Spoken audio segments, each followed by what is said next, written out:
Good morning everyone. आज हम चर्चा करेंगे फोटो इलेक्ट्रॉन स्पेक्ट्रोस्कोपी की। उसका पार्ट 1 आज हम डिस्कस करेंगे। फोटो इलेक्ट्रॉन स्पेक्ट्रोस्कोपी वो स्पेक्ट्रोस्कोपी है जिसमें फोटॉन्स की हेल्प से इलेक्ट्रॉन्स को इजेक्ट किया जाता है किसी एटम या मॉलिक्यूल से, इसलिए इसका नाम दिया गया है फोटो इलेक्ट्रॉन। इलेक्ट्रॉन्स का इजेक्शन, इलेक्ट्रॉन्स का निकलना with the help of photons. तो हम किसी एटम को या मॉलिक्यूल को जब एनर्जी देते हैं फोटॉन्स की फॉर्म में, तो उस एनर्जी से अलग अलग एनर्जी लेवल के इलेक्ट्रॉन्स निकल सकते हैं एटम या मॉलिक्यूल से बाहर। डिपेंड करता है कि हमने कितनी एनर्जी की रेडिएशंस सप्लाई की हैं, उस हिसाब से उस एनर्जी लेवल का इलेक्ट्रॉन जो है वो बाहर निकलता है। तो इस तरह से हम इस स्पेक्ट्रोस्कोपी की हेल्प से एटॉमिक या मॉलिक्यूलर इलेक्ट्रॉनिक एनर्जी लेवल्स को मॉनिटर कर सकते हैं।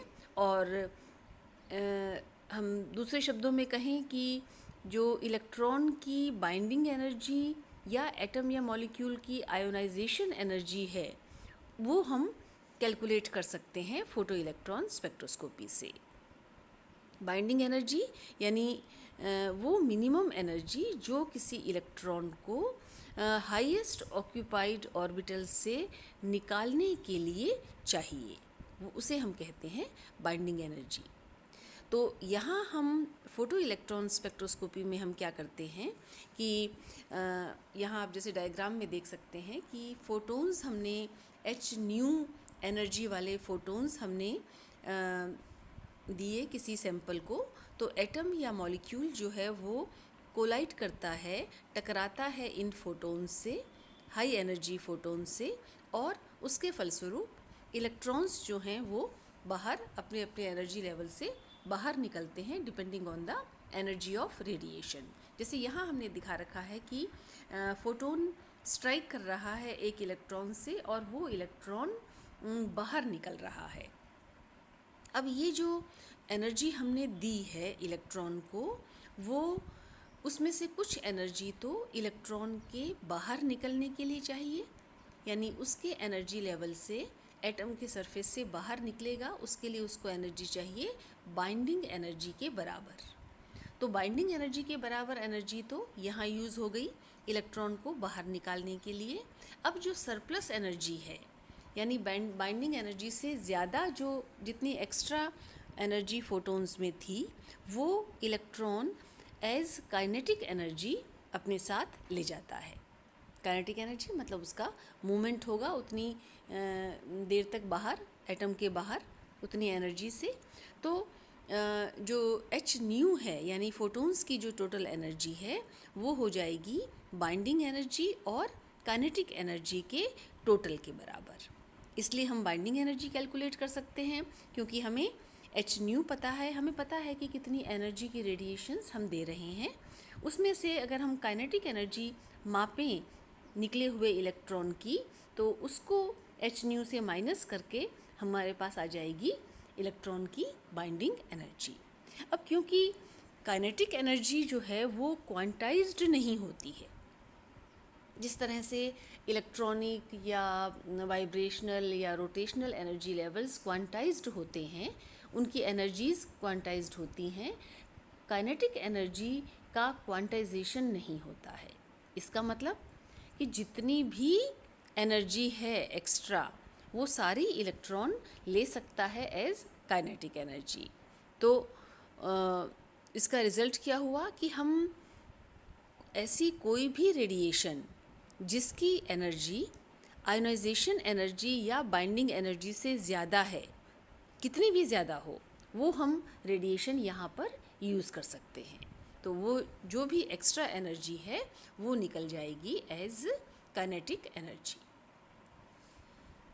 तो ये तो है प्रोसेस फोटो इलेक्ट्रॉन स्पेक्ट्रोस्कोपी का। अब देखते हैं कूपमैन्स थ्योरम क्या है। फोटो इलेक्ट्रॉन स्पेक्ट्रोस्कोपी, जिसको हम शॉर्ट में PES भी कहते हैं, वहाँ ये कूपमैन थ्योरम किस तरह से अप्लाई होती है। कूपमैन थ्योरम जो है वो ये कहती है कि आयोनाइजेशन एनर्जी किसी भी एटम की या मॉलिक्यूल की वो बराबर होती है उस एनर्जी के नेगेटिव के बराबर जो कि हाईएस्ट ऑक्यूपाइड मॉलिक्यूलर ऑर्बिटल की एनर्जी है।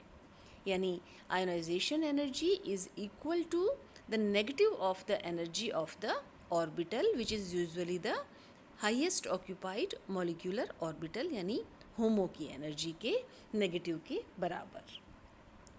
और वो ऑर्बिटल जिससे इलेक्ट्रॉन निकल रहा है, हम उस ऑर्बिटल की बात कर रहे हैं। ये है कूपमैन थ्योरम।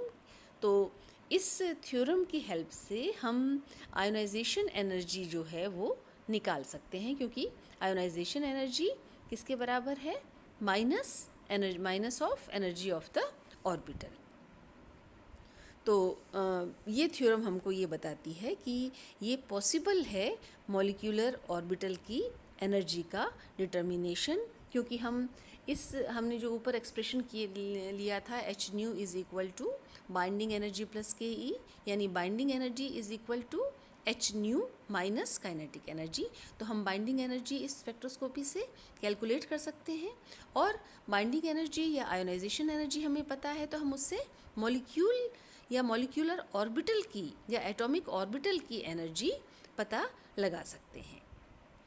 तो पीईएस में फोटो इलेक्ट्रॉन स्पेक्ट्रोस्कोपी में होता क्या है कि हमने एनर्जी दी रेडिएशंस की फॉर्म में, और हम केवल जो इजेक्टेड इलेक्ट्रॉन्स हैं उनकी काइनेटिक एनर्जी मापते हैं। हम केवल जो इलेक्ट्रॉन बाहर निकल रहे हैं उनकी काइनेटिक एनर्जी जो है वो मेज़र करते हैं। तो इस प्रोसेस में हम क्या करते हैं कि धीरे धीरे हम फील्ड स्ट्रेंथ जो है वो बढ़ाते हैं। तो क्या होगा कि अलग अलग काइनेटिक एनर्जी वाले इलेक्ट्रॉन्स जो हैं वो धीरे धीरे डिटेक्टर तक पहुंचेंगे, और फिर ये स्पेक्ट्रम हम रिकॉर्ड करते हैं intensity of electron flux versus kinetic energy.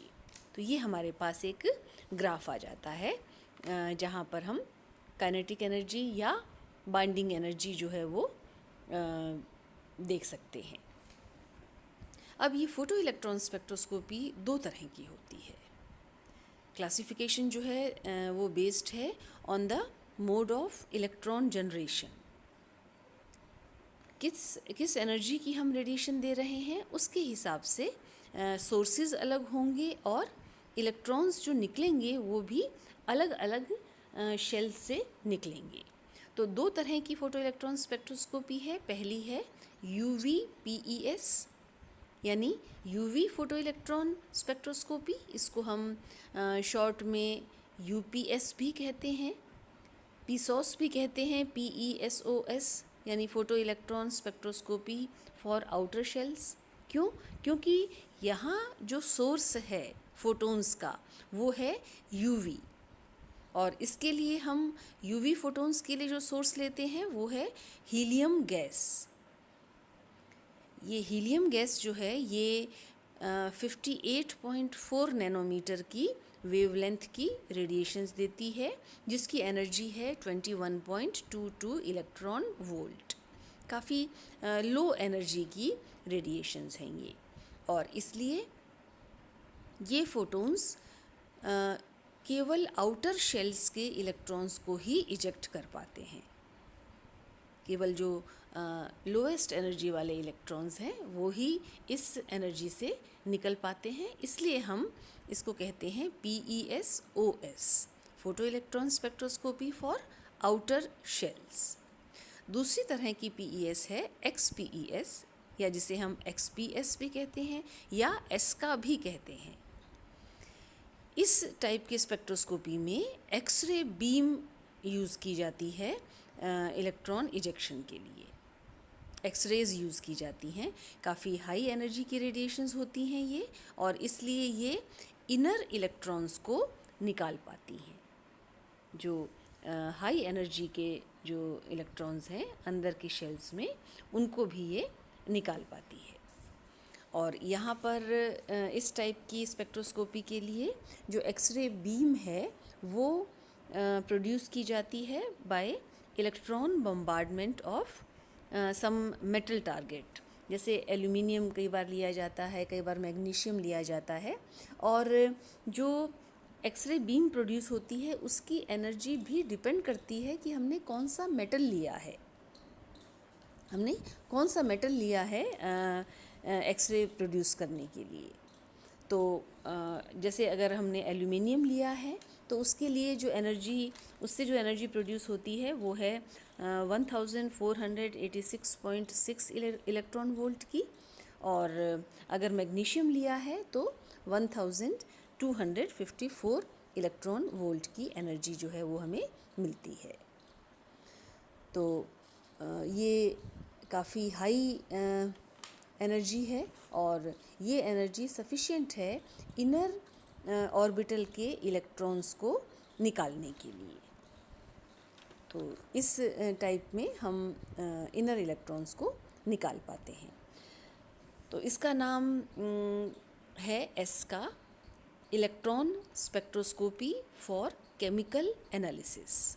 क्योंकि ये स्पेक्ट्रम जो है ये हमें काफ़ी कुछ इनपुट देता है केमिकल स्ट्रक्चर के बारे में, क्योंकि अंदर से इलेक्ट्रॉन निकलता है और वो इलेक्ट्रॉन कितनी एनर्जी से निकल रहा है वो हमें काफ़ी कुछ बता देता है उस इलेक्ट्रॉन के एनवायरनमेंट के बारे में। तो इसलिए इसको नाम दिया गया है ESCA, electron spectroscopy for chemical analysis. तो ये थोड़ा सा फोटो इलेक्ट्रॉन स्पेक्ट्रोस्कोपी की थ्योरी के बारे में। नेक्स्ट लेक्चर में हम आगे कंटिन्यू करेंगे और इससे रिलेटेड जो PDF है वो मैंने आप लोगों के साथ शेयर कर दिया है। उसे पढ़कर और फिर ये वीडियो देखें तो आपको बेटर समझ में आएगा। Thank you.